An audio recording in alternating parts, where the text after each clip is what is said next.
And let's welcome from the Philadelphia Phillies the unofficial director of fun and games, because John Brazier is the official director of fun and games for the Phillies. That's his actual title, which is the greatest title ever. Garrett Stubbs, backup catcher and sort of clubhouse leader. Garrett, how are you, bud? Yeah, I just was told. Is that a title being swiped by Brazier right now? That's what I'm. Well, I like that. Yeah. I don't know how I feel about stealing the title of somebody else, but I'll run with it. there you go. Chief Vibes Officer See, is another that's one. the one that's That's the one I've heard. That's the original, more of an original, not taken by anybody else. How do you get that job? Did you apply for it? Yeah, that one was put upon me by our social media team last year, and it kind of caught fire. But I'm all about it. I like spreading good vibes, and Love it. Our locker room's got a lot of them, so I like being a part of that. You guys do have. So we see you obviously when you guys are partying after you win a division, or not a division, after you win a round, and you guys are doing your thing, and the town loves it, and you guys just let it all hang out. Yeah. I mean, I thought the first one, when you made the playoffs in Houston in 2022. Mm-hmm. I mean, John, you and I talked extensively on the show prior to that of how we felt there was we didn't feel the personality. And then we saw that night, John, and it's like everything changed, at least perception-wise. Yeah. in the I just town. want to clarify, I'm not drunk all the time. But during celebrations, I do like to enjoy myself along with the rest of my teammates. That's great. And we do have a good time. I think that it's important to celebrate those big wins. I think it's important to celebrate playoff bursts. I think it's important to celebrate moving on in the playoffs. You know, those things shouldn't be taken for granted. It's hard to do that. It's hard to win a division, which we're trying to do every single year we go out there. And it's hard to make playoffs. And I know that there was a big drought prior to that 2022 season. And so we felt we brought some life back to the city. And that life is exemplified in the locker room when we're making those playoff bursts and runs. So Garrett, we had a lot of fun. So, we've talked about this in the last couple of months. I love when you guys do that, and I hope you continue to if you have the success that gives you a chance to pop champagne. We received a fair amount of calls after the season where there were people that thought you guys celebrated too much and should start doing the Barry Sanders, like, hey, scored a touchdown, I'm going to flip it to the ref. Now, as you embark on a new campaign, what is your mindset as a clubhouse leader for how you would handle that if you get there again? Like I just said, celebrating is something that should be done we do it every time we win a game in the season, not to the extent of playoffs. Sure. But when we come in the locker room, there's music playing, there's lights going, there's fog machines going, and we celebrate a win. It is hard to win a baseball game in the major leagues. It's hard to win an NFL football game. Yeah. It's hard to win an NBA basketball game. It's hard to win an NHL hockey game. It should be celebrated. To what degree? I promise you think that we've celebrated as hard as we can when we move on in the playoffs. We win the World Series, and you'll see a celebration like you've never seen before. That's what I'm talking about right now. So as far as celebrating goes, I think that celebrating those wins and those times moving on in playoffs should be enjoyed. Because, like I said, it's hard to do. And the opinion of celebrating too hard and whatnot, I disagree. What about the celebrating the right way with the right song? We've talked a lot about the song. John and I disagree on this. I say keep dancing on my own. He says dump it because, you guys did get eliminated twice. Where do you stand? I'll say this. I think that it's become a staple for the guys that are in this locker room. We tried to get rid of it last year. We wanted to. I felt like people did have a sour taste in their mouth from the year before and hearing the song and whatnot. But it is a personality that has been kind of built off of the guys that are in this locker room right now. And we've been very lucky to bring a lot of the same players back the last 2 years, which isn't the case around the league. Yeah. Most teams, they bring back maybe half the team, maybe 3/4, but it feels like the last 2 years we've had the same team. So it's been the personality of our team these last 2 years. Have you listened to the words? Yeah. Here's my thing. Too. The guy's a loser. He's standing in the corner. Yes, no doubt. Why? I hear you. Why are we Kiss that a girl. guy? See the lyrics. I totally get. I totally understand. But I promise you, you look up in the stands when That's song's the best playing. thing. You look at the best players when that song's playing, and everyone has a good vibe to them. Yeah. Everyone has a good feeling. And I know that the losses at the very end of the year have left people with a bad taste in their mouth. But I'm sorry, going to the World Series, I know losing sucks. in the World Series. I know losing in general sucks. Our goal every single year, no matter what, going into playoffs, going into the season, is to win the last game of the season and hold a trophy at the end. But what we've accomplished the last 2 years shouldn't be just thrown to the side. We've done some incredible things the last 2 years with this team, with this almost exact same team coming back. So I think that there is a lot of positive things that come with that song. Whether it stays or not, I always think the fan base has a huge part of what we do as far as the song goes, as far as things that come back. The overalls last year, I see people in the stands wearing those overalls, and I think they're awesome. And I think they're going to be back this year. And they should be, because people love wearing them. It's a good look. It's a Philly thing. And that's one thing about this city that I've come to learn, is that this Philadelphia city creates new trends, and they stick, and people love them. The Jason Kelsey, people don't like us, we don't care. That's a Philly thing and will always be. So I think that this team's created a lot of really awesome things, one of them being the song, another being the overalls, and there'll be a new thing this year. I don't know what it'll be, but there'll be something that happens that this city gets drawn to, and we run with it. Well, we got a new thing for you, getting engaged to be married. How does getting engaged to be married make you a better catcher? I'll let you know at the end of the season. But yeah, we're really excited. We're getting married next off season. So we're in the planning. Thank you. We're in the planning stages of it right now. She's crushing that role. I am simply a bystander, yes man, but she's crushing it. Garrett Stubbs here on WIP. Of course, getting ready for a new Philly season. Regular season begins in 10 days. Opening day, home game for the opener next Thursday. All right, so Garrett, let's talk about your role. Obviously, entirely similar to the last couple of years. Do you anticipate maybe playing more as JT gets a little older? Is there some consideration maybe get an extra 5 or 10 games? I mean, he is a rock. So not the easiest guy to play behind because you don't get a ton of time. What's your mindset there? I know JT's getting older by age, but I promise you he's not getting older as far as his human body goes. That guy's an absolute Iron Man, and I don't expect him to slow down anytime soon. And I'm talking in this contract and hopefully an extension that he gets in the coming years. That guy does something that nobody else in this league is doing, and I don't know if they can do it. He goes out there every single day, posts every single day, healthy, and on top of being an incredible defensive catcher, he's going out there and putting up offensive numbers, which I don't know if people realize how hard it is to play that position and still be that productive on the offensive side of the ball. So I don't see him slowing down. I know the amount of work he puts in to make sure that he doesn't. And then on my front, I love my role. I love my job. I love being able to back up the best catcher in the league. Wouldn't want to do it behind anybody else. And, it's tough, going out there and playing once a week and being prepared both defensively and offensively. It's hard to do. But we do everything we can behind the scenes, me, Kevin Long, our new assistant hitting coaches, and then Dusty Wathen and Hector Rabago defensively. We do everything we can. And I'm a part of all the reports meetings, making sure that I stay up to date on how we're getting hitters out and things like that. JT's going crazy this spring training. Lots been made of the leg kick being slightly altered this season. How do you take part in managing that leg kick also? I mean, it feels like you've got your finger on the pulse of everything around there. Is that something to monitor as well?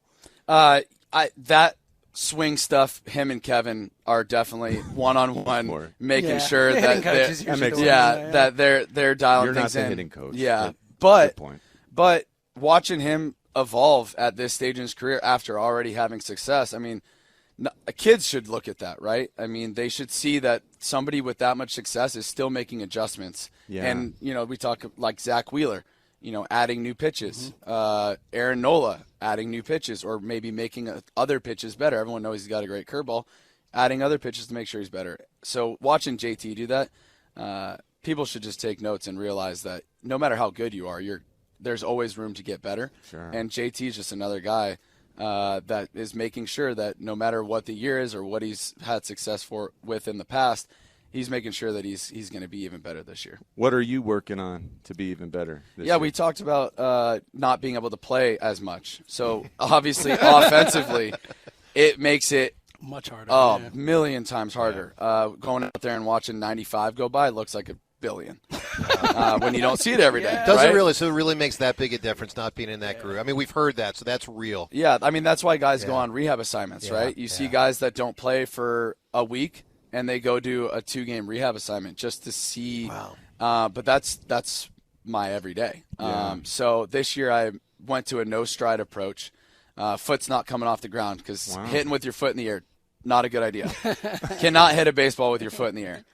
So I've gone to a no-stride approach just to try to slow the ball down and make everything simple and make sure that my in-game swing is as consistent as possible. Wow.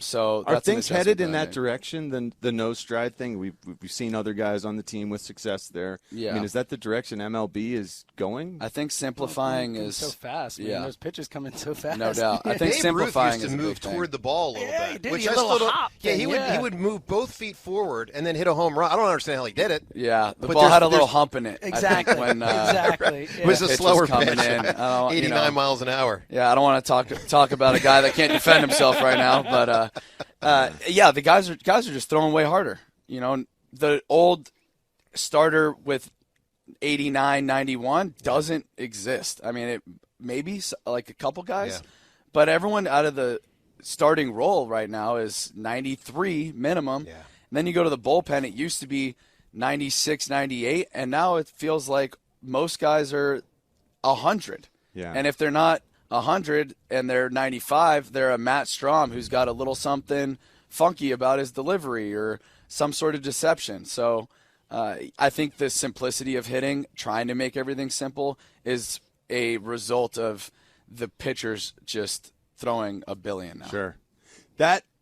How much more does it hurt when you catch 101 compared to 95? Good question. It used to hurt a lot more. Now, having caught the Alvarados, the Sotos, the Surs in our bullpen, it's gotten a lot, I don't want to use the word easier, but it's gotten a lot more comfortable. Wow. Catching those guys. I remember the first time I caught Alvarado, I looked at JT. I'm like, how do you do this? This is insane.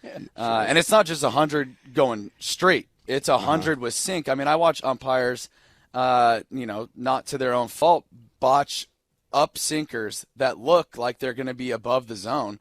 And at the last second, coming in at 100 miles an hour, it drops in for a strike, and they ball it just because to their eyes they thought it was going to stay above the zone. Yeah.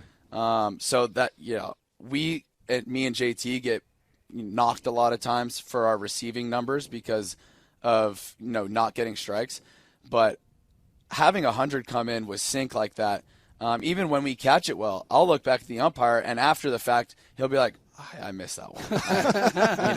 Wow. And I blame them because it was their fault, but I don't blame them at the same time because I'm like, dude, I get it. Yeah, because what the ball just defied physics. Exactly. Yeah. And they don't see that every day. Yeah. Our pitching staff, it's a testament to our pitching staff. They're nasty. Cool. Garrett Stubbs here on WIP. Of course, opening day in 10 days. We'll talk to Kyle Schwarber in 20 minutes. Garrett, the two big rule changes from last year, I'm curious how you like them. The shift being eliminated and the pitch clock being implemented. What did you make of them? So the shift, I think, is good. I think fans like to see, more hits and whatnot. I also think that this whole defensive shift, everyone on one side, was kind of getting a little ridiculous. I agree. Maybe it was ridiculous that we couldn't hit the ball the other way. But like I just said, these guys are throwing way harder now. So manipulating the ball to go the other way was just becoming something way too difficult for hitters to be able to do. Tony Gwynn used to be able to do it. No problem. Especially if they pitch you inside, right? Yeah. If they inside that out to left, like if you're a left-handed hitter, they come in on your fists. Now, you're supposed to get that ball, near third base into left field. That is really hard if the ball's 98 miles an hour. Yeah. Sometimes those are the ones that I do it on because it's so late on it I'm almost. so late and it just fit. I get, the fist ball to left field or to third base. All right, so you like that one. What about the pitch clock?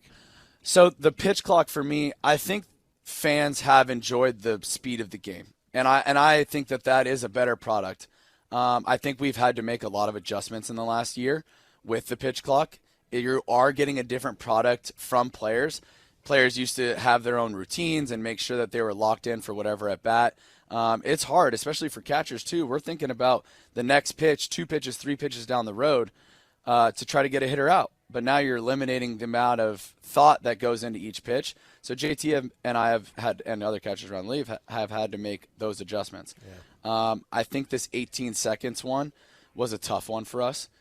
I thought 20 seconds was quick, and now we're doing it, pushing it down to 18. Pitcher's got to come set, still pay attention to the runner, and then deliver a pitch all in 2 seconds less, which doesn't sound like a lot, but in that amount of time, it's a lot. And so I didn't think we needed to go down to 18 seconds. I think a lot of guys didn't think we needed to go down to 18 seconds. I remember last year we were talking about making the 15-second clock go to 20. Yeah. But people want a faster game. I know the commissioner wants a faster game. And look, if that brings more fans to the ballpark and they enjoy that, us players will make the adjustment, just like we did last year. Garrett Stubbs here. All right, Garrett, speaking of last year, tremendous run again in the postseason until you hit a wall. The Arizona pool thing. Let's just get it out there because I know you've commented elsewhere, but what happened? Yes. What was the sequence as you understand it, and then your reaction to the reaction? Yeah, so I was commenting on it on Crossing Broad during the offseason. They asked me about it. Yep. Last year, got asked if we would go to the pool if we won the series. Was this before the series or this was during the series after in Arizona, interview on an off day. Up 2-0. And the guy who wrote the article wasn't even the guy that asked the question. It was at the end of an interview that we were having fun. I was messing around about the fact that I got to play in a playoff game.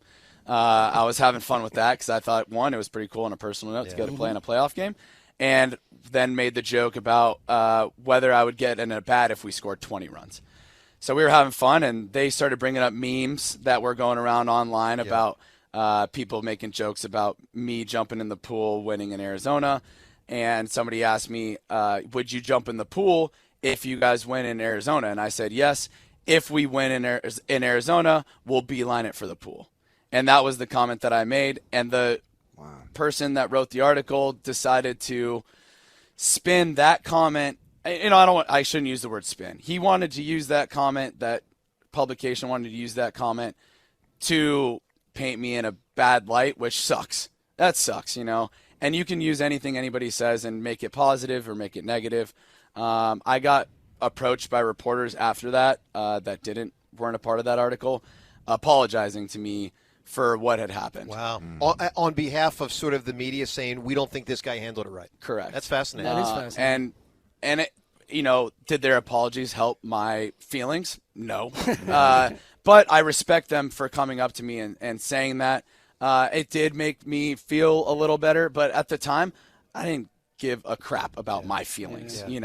I didn't want anything to be a distraction, and this person wrote an article, and let me tell you right now, nobody in our locker room gave a crap about that article. Most guys didn't even see it. What about Arizona, though? I mean, their manager, after 2-2, he goes to a podium and says, we heard their backup, and he called you the backup catcher. Didn't even call you by name. Well, I know that I'm a backup catcher. No, I know. Right. But I appreciate him stating the obvious. But, I mean, it sounds like they did use it. Did that change your equation for whether you would do that again, sort of thing? Was there guilt because they used it? Yeah, good question.